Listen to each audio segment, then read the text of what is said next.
Hello, I'm Farhana Shea and you're watching AWANI Review. With us today is a very special guest, Bob Santella, CEO of IPC Systems. IPC Systems is a global fintech company, provider of secure, compliant communications and multi-cloud connectivity solutions for the global financial markets.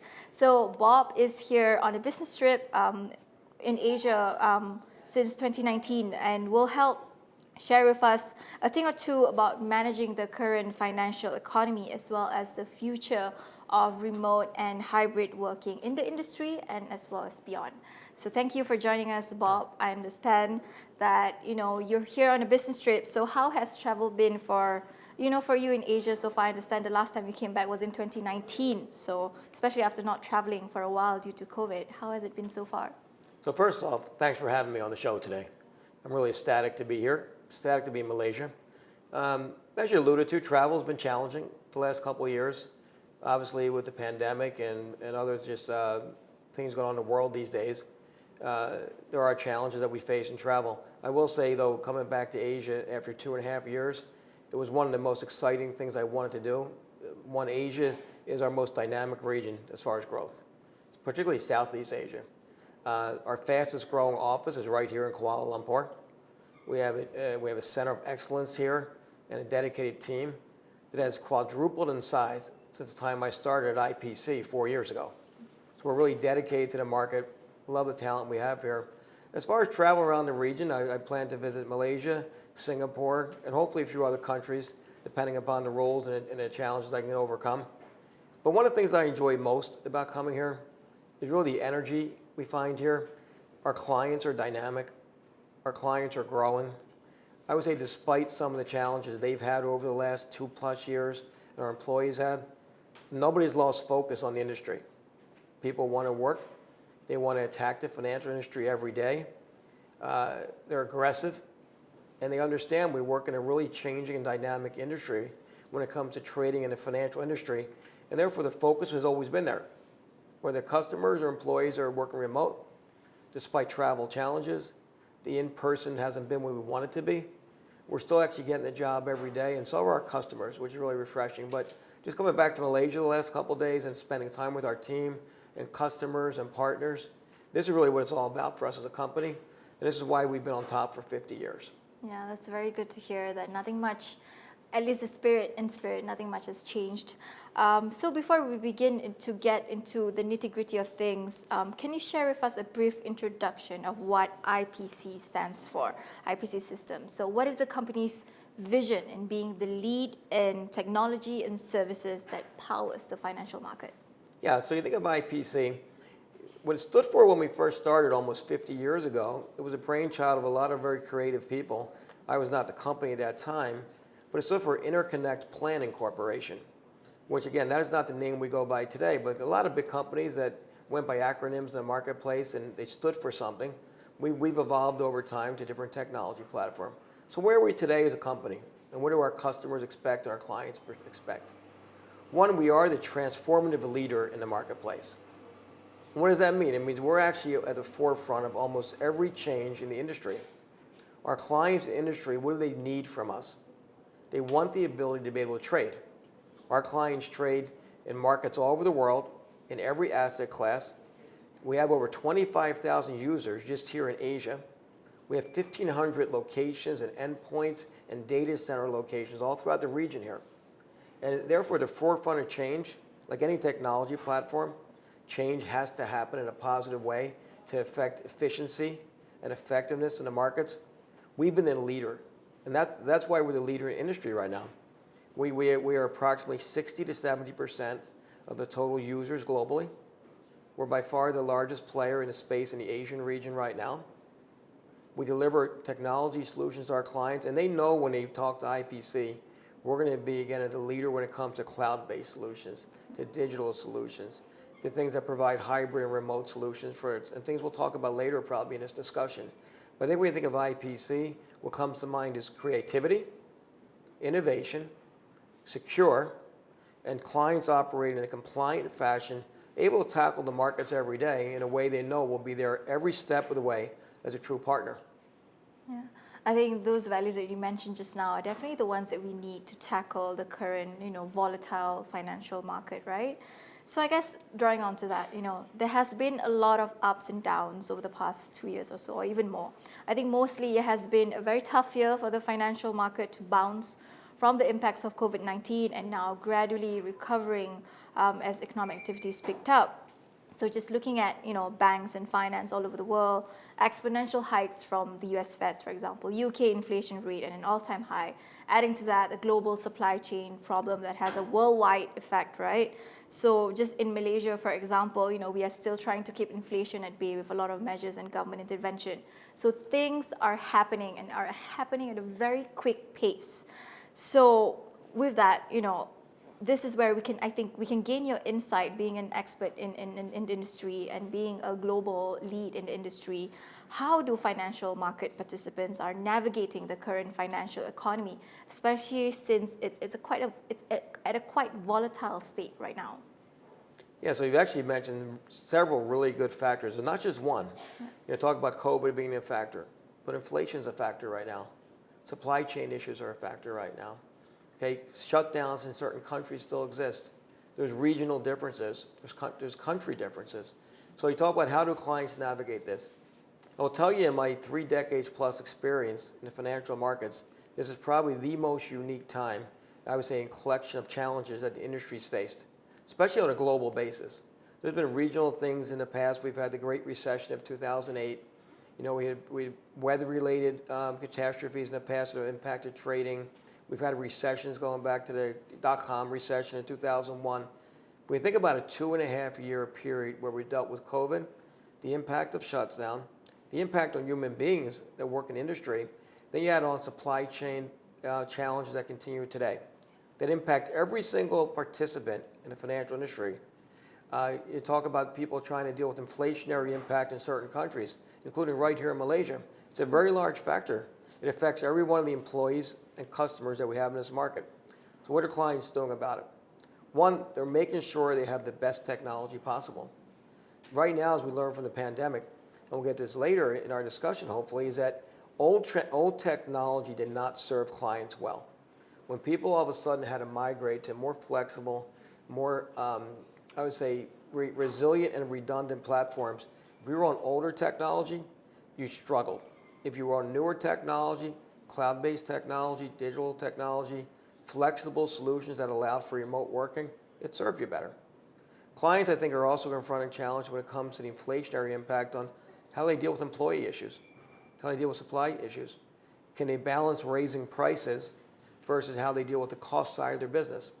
IPC and working with clients have developed cost-effective solutions. We're a much more efficient and I would say fast-moving firm today than we were prior to the pandemic in delivering solutions to our customers. I think we learned to work with customers and truly partner to meet their remote needs. Again, is that solving all the problems? No, but I think the one thing the financial markets have taught our clients who tend to be very deeply involved with a deep domain expertise in trading is to understand that trading, no matter what the conditions are anywhere else, still operates every day within the same hours every day. And it's very unforgiving as far as those that can't keep up with it. There's no margin for error as far as falling away. So as long with IPC, our customers understand that when the markets are open, they have to perform. And whatever it takes as far as technology tools, as far as people, as far as additional training, and as far as making sure they're in touch with the cost side of their business, that actually has been serving them well. Clients or customers that haven't been able to do that, they're continuing to find some struggles. Yeah, I like how you said, trading never stops, but there are ways for us to improve our services and improve our streamlining process, right? In order to, for it to be more cost effective and run more smoothly. So with that in mind, I understand the one thing that comes out of pandemic that is in no way avoidable right now is remote working. Like you mentioned just now, we've seen workspaces and environment transformed to accommodate hybrid and remote working, because I think one day people just wake up and realize that this is the thing that we do now and it's working. People need to remote and hybrid work.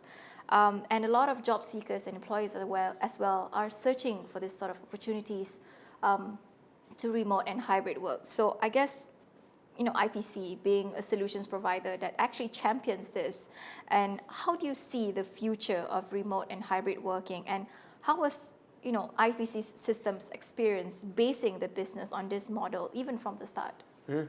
This is really unique and a kind of interesting topic for every business, including IPC's business.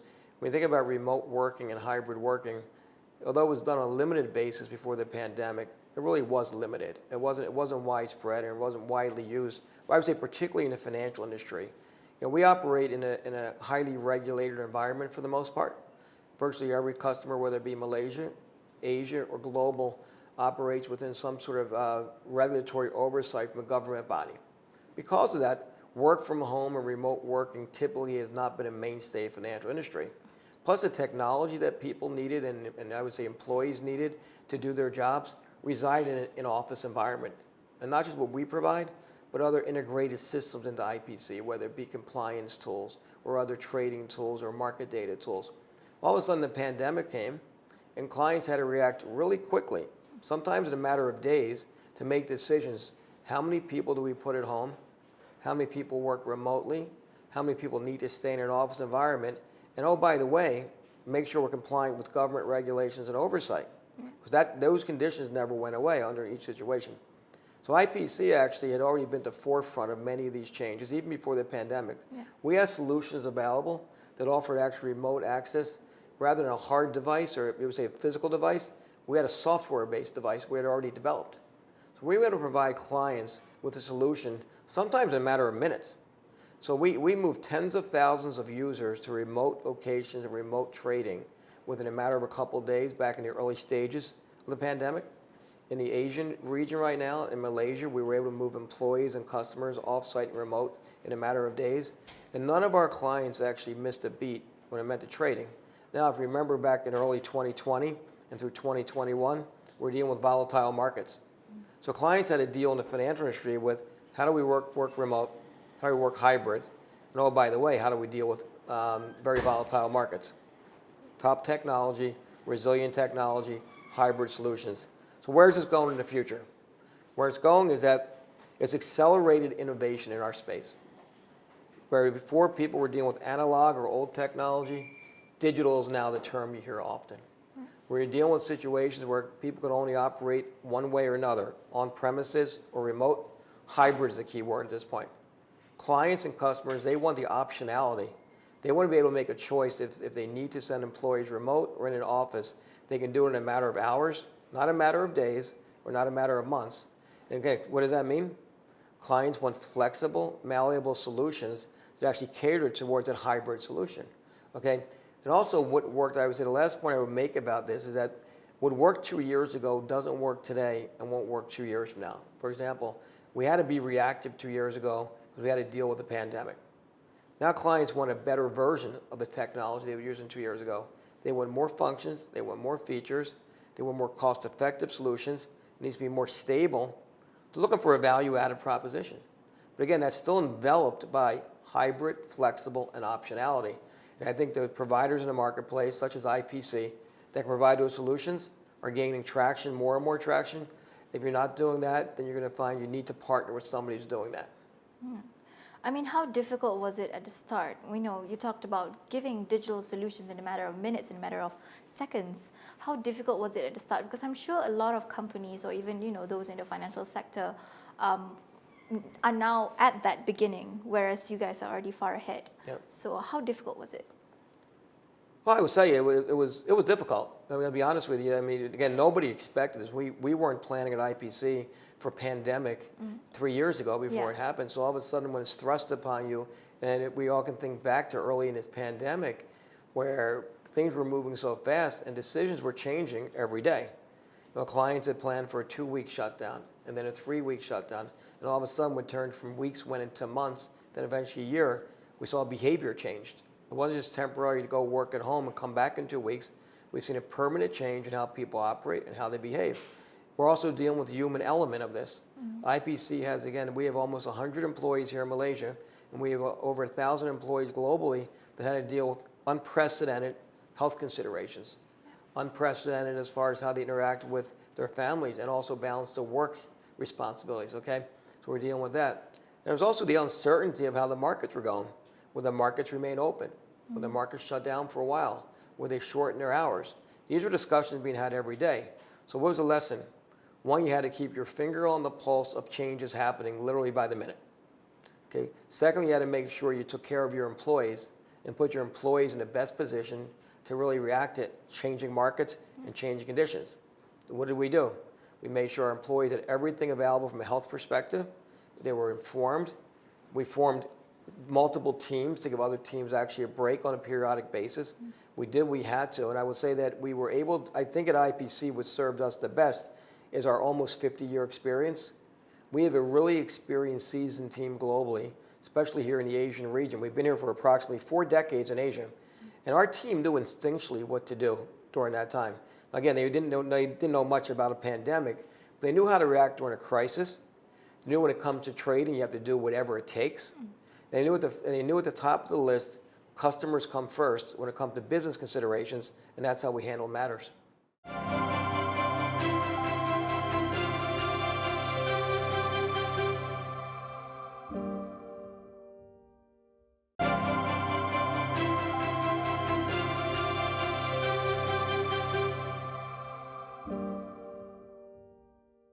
Partly due to COVID-19 as well, we have seen digitalization occurring very rapidly, like you mentioned just now, how we need to react even in times of crisis, which is a good thing when it comes to rapid digitalization because everyone needs to move forward. But it has highlighted gaps in digitalization that we need to address because as one half of the population is adapting to using technology in the day-to-day, there's always the other half that is quite left behind. So how do we address this rapid change in digitalization and bridging the gap it has created? You be as proactive as you can in educating clients and staying close to the clients. You're as proactive as you can in working with partners in the space. You're exactly right when you say that if only part of a company is digital but other technology platforms aren't, or relationships which tend to be two-sided, has one side that's actually using newer technology. And digitalization typically refers to an impact of a digital theme that impacts or permeates a client's entire technology threshold, thrust, and platforms. If only part of the firm is moving in one direction, but other components aren't keeping up, you might have an out-of-balance type situation. It might not work properly and so forth. Same when you're talking about some of the things you mentioned where if part of the ecosystem in the financial industry actually has gaps, you need to fill the gaps. Now, depending on what part of the world you're in, or even what country you're in these days, the pace of change is different. The pace of adoption is different. It costs money to move forward. There's different needs depending if you're dealing with things that require real-time considerations or just once a day or end of the day considerations. So again, these are nuances that need to be, I would say, examined. But the one thing that came out of the pandemic and the challenges over the last 2+ years is that it did expose a lot of gaps in technology. What was acceptable and what worked as far as just, I would say, in our business, analog technology and telecommunications, or on-prem, non-cloud-based solutions, or lack of digital and data on our network business. That won't operate today. Why? Because it doesn't have the resiliency. It doesn't have the effectiveness. The pace of change is much quicker today, and the pace of innovation is much quicker today by a large margin than what it was even compared to 2019 or early 2020. That's a good thing. But what it has done is put a lot of stress on the system for firms to need a lot more resources, deeper domain expertise when it comes to cloud-based data and digital expertise. So you have a lot of firms competing for the same level of talent. Okay? You have a lot of firms trying to move forward in the same direction. Sometimes it's going in the right pace, other times it's moving. But I would say the healthy part, I think, from our perspective is that the gaps that have been exposed for the most part, nobody's arguing about. They accept those gaps. I think that people are looking for solutions. And virtually every one of our clients, they are moving forward in a digital fashion. They want digital solutions from us. They want new technology. And I would say if you're able to deliver it, you're meeting the expectations. When you fall short, they're going to find somebody else to deliver those solutions. Yeah, so it's a matter of innovating at the pace that is required. So yeah, all right, okay. So now in digitalization, like we mentioned just now, the world of trading communications is also experiencing rapid change. Because of COVID-19 as well, it has forced organizations to adopt applications like Zoom or Microsoft Teams, for example, system that may have not been traditionally used before in the trading sphere, right? So cloud services, for example, are being embraced on the trading floor and across the wider enterprise as people are just looking to integrate and streamline processes and workflows. So factoring all this in, you think, what are some of the biggest challenges the industry faces in this transition, and how important is this transition for the financial companies and beyond? Oh, so this is extremely important. Extremely important the industry gets it right. Extremely important that companies, as they move forward, understand what the impact of these changes are going to be, and as they're making wise decisions. I think that when you go through with a decision-making processes, typically for most of our customers in the industry, planning is a key part of this process. Those that are actually planning in a thoughtful way and collaborating with partners and industry firms like IPC and others, actually moving forward in a positive direction. Lack of planning and just being reactive is actually having a negative impact on others. But I would say when you look at the inconsistency of how firms are dealing with this, that's a factor as well. Again, I don't want to paint a broad brush. Every country has different considerations when it comes to regulatory requirements. They have different considerations when it comes to technology that's available. They have different considerations when it comes to the skill set that's available in that industry within that country or region. These are other considerations. But when you think about the digitalization that's happening right now and other things that are going on in the industry, financial industry, I think where people are finding many of the challenges is when it comes down to true partners that understand their business. True partners can actually provide expert advice on the consequences of making decisions or not keeping up with the pace of decision that needs to be made. That's where expertise becomes even that much more important. I think when people compare their business model to where it was 3 years ago and where it is today, virtually every company realizes we live in a different world today. Again, what worked a couple years ago isn't going to work today for what they need. They understand that. That's the easy part of the equation. The difficult part of the equation is what do we do about it? What do we have to do to move us forward? It's easy to spend money, difficult to spend money in the right solution at the right time, making sure that it's going to actually still keep your trading operating the way you want it to be. In our industry, the most accurate barometer of success is, are you adding value to our clients' trading ecosystem? So in the case of IPC, we have a private cloud offering called Connexus Unity that 3 years ago had 0 users. Today it's actually approaching 25% of our user base. We're seeing widespread adoption. It's growing exponentially. Why? It's delivering an experience that the clients realize is serving them and providing for their flexible needs. Again, something that's accelerated on the innovation cycle for us. Okay, so I'm speaking obviously in more layman terms here. When we talk about high technology and also cloud connectivity, like you mentioned, these processes are required to streamline workflows and processes. But there's also always a bigger issue of data security for clients. Mysterious threats, data hacking, leakages, those are sort of some of the concerns that I guess your client would have to, or any company that are on cloud connectivity. So how do you think we overcome some of these issues more broadly and build confidence surrounding the use of the systems? Sure. I think any company today, no matter even if it's not cloud-based, data security, cybersecurity, any type of security is a paramount issue right now. Okay, it can actually literally sink your business entirely if you don't handle it properly. Okay, there's a lot of people out there that are doing malicious things to hack into systems to cause problems. We also know just generally data privacy is a really important issue these days worldwide. It's important in Asia, it's important in Europe, it's important in North America and other regions.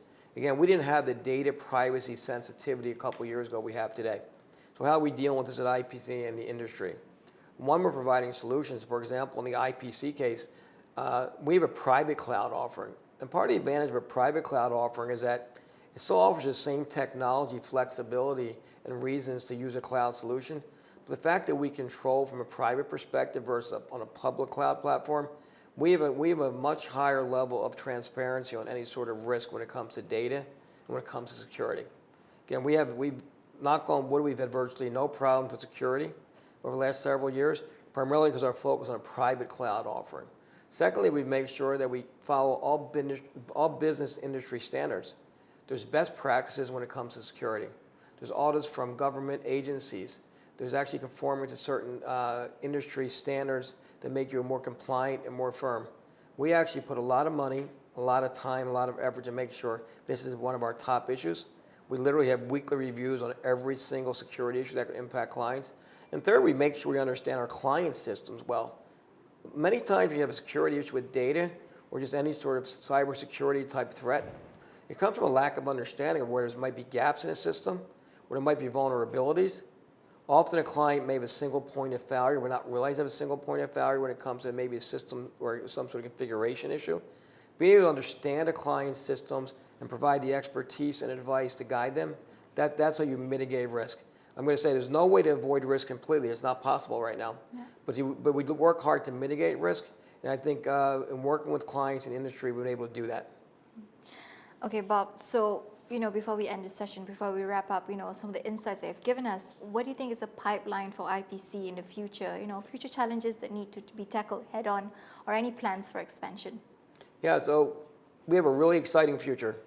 We have an exciting future because the financial industry is exciting. Doesn't guarantee success and doesn't guarantee growth, but I think we're well positioned. We've had very strong growth the last couple of years, both in revenue and profitability. We've grown our product set. We've grown our number of customers. We're actually excited about the Asian market in particular. We have very strong partnerships in this region, and we're adding more partners. Day by day, we're adding more partners in this region. We're actively looking at acquisitions right now. Nothing to announce today on your show, but we're looking at acquisitions. And I think both organically and inorganically, we have a lot of exciting growth. When you're the market leader, like IPC is, there's no shortage of firms that want to work with IPC. There's no shortage of people that want to come join IPC. So again, our challenge is finding quality of relationships, not quantity of relationships. So we focus every day on high quality relationships that actually benefit our customers. And I know one thing, if we treat our customers right and they view us in a high regard, growth will take care of itself. Yeah, there you have it. So exciting changes ahead, for IPC Systems. There you have it. So that's Bob Santella, CEO of IPC Systems, offering his insights on digitalization, financial economy, the trading sphere, remote working, and so much more. I'm Farhan Asheh. This is AWANI Review, and thank you for watching.